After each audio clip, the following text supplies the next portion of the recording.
Thank you, Mayor and Councilwomen. Before I start, I couldn't help but notice the condescension and the arrogance that I saw in many of our council people as people that you disagree with spoke. It was disgusting. Just like that look right there, your smile. It's disgusting. We're people too, okay? And we have feelings. And the way you sit up there in arrogance, and I want to compliment you, Mayor, you didn't. You listened. And Becky, you didn't either, and I appreciate that.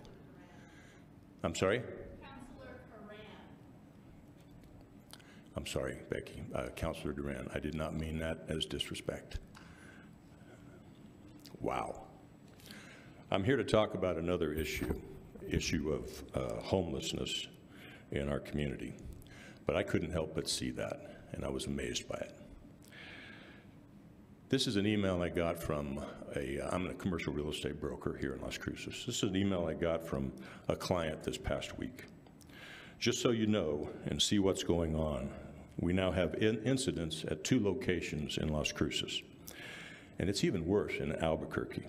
I tried to talk to the owner of our company about what's going on and about the property we were hoping to buy there in Las Cruces. And he's so fed up with this mess that he won't even consider it. And he said, well, I don't know why we own anything in New Mexico. You all asked for a job. You all asked to be elected. You said you had smarts. You said you had ideas. You said you had leadership abilities to fix our problems. You have completely failed on this issue. You have completely failed on this issue. Crime is worse. Homelessness is far worse. And we have large investors telling us today they're not going to come to our market. I sent this email to the mayor and to the city manager.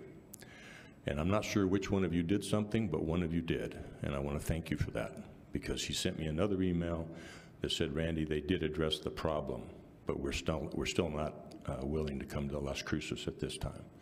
So thank you, Mr. Mayor, or EPO. I'm not sure who did something, but you did respond, and I appreciate it. And I know my email to you was pretty tough.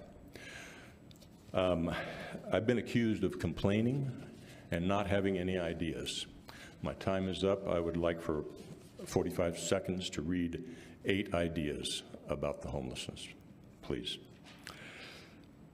1, by the way, I say this in context of, they just released a report today from California that spends more money than any state in the union, more money per capita than any state in the union.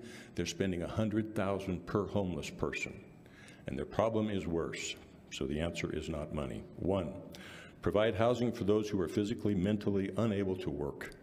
Our current housing program, which are costing us between $200,000 and $300,000 per unit, is not the answer to this problem.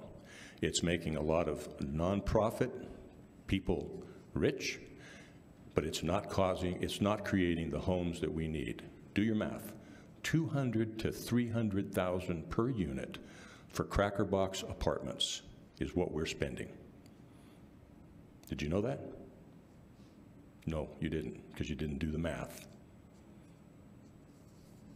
2, require people to work and provide jobs for those people, doing work for the city that the city needs. And I know some of that's being done, but we need more of that to be done. 3, pay people a living wage and take half of that money. Randy, I'm sorry for interrupting you. Your time is up. Okay.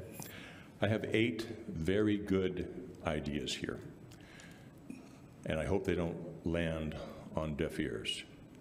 None of these ideas. You can email them to me, I'll give them to the clerk, and then they can send it to the council. None of these ideas have happened in California, and we've seen what has happened there.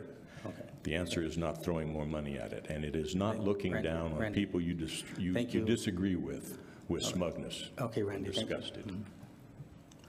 Okay, so that was a